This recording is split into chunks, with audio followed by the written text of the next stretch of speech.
Iran Israel યુદ્ધની ભારતીયો પર પણ અસર થઈ રહી છે। યુએઈમાં ગુજરાતીઓ ફસાયા છે। હજ યાત્રામાં ગયેલા લોકો અહીંયા ફસાયા છે। વધુ પડતા અમદાવાદના મુસાફર હોવાની માહિતી છે। ધારાસભ્ય ઇમરાન ખેડાવાલાએ આ બાબતે અપીલ કરી તમામ લોકોને કેન્દ્ર સરકાર ભારત પરત લાવે તેવી અપીલ કરવામાં આવી છે। યુદ્ધની અસર ભારતીયો પર પડી છે। ઘણા બધા એવા ગુજરાતીઓ જે યુએઈમાં ફસાયેલા છે। હજ યાત્રામાં લોકો ગયા હતા જે અહીંયા ફસાઈ ગયા છે, જેમાં વધુ પડતા અમદાવાદના મુસાફર હોવાની વિગતો આપવામાં આવી। ધારાસભ્ય ઇમરાન ખેડાવાલાએ તમામને પરત લાવવામાં આવે તેવી અપીલ કરી।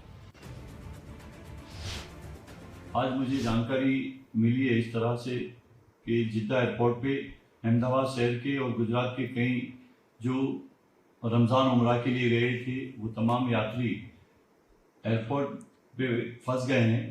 उनकी व्यवस्था के लिए सरकार से मेरी गुजारिश है कि जल्द से जल्द उनके परिवार का संपर्क हो और वो जो यात्री जिद्दा एयरपोर्ट पे हैं उनको भारत लाने की जो व्यवस्था की जाए। हमारी मदद करो, हम यहाँ पे फंसे हुए हैं, हमारे को यहाँ से निकालो।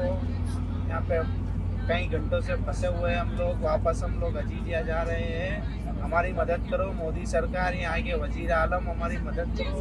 हम देखो सब बस में फंसे हुए हैं, सब हैरान परेशान है। यहाँ पे इफ्तारी की हुई है, सबने रोजे में है, सब छोटे छोटे बच्चे हैं।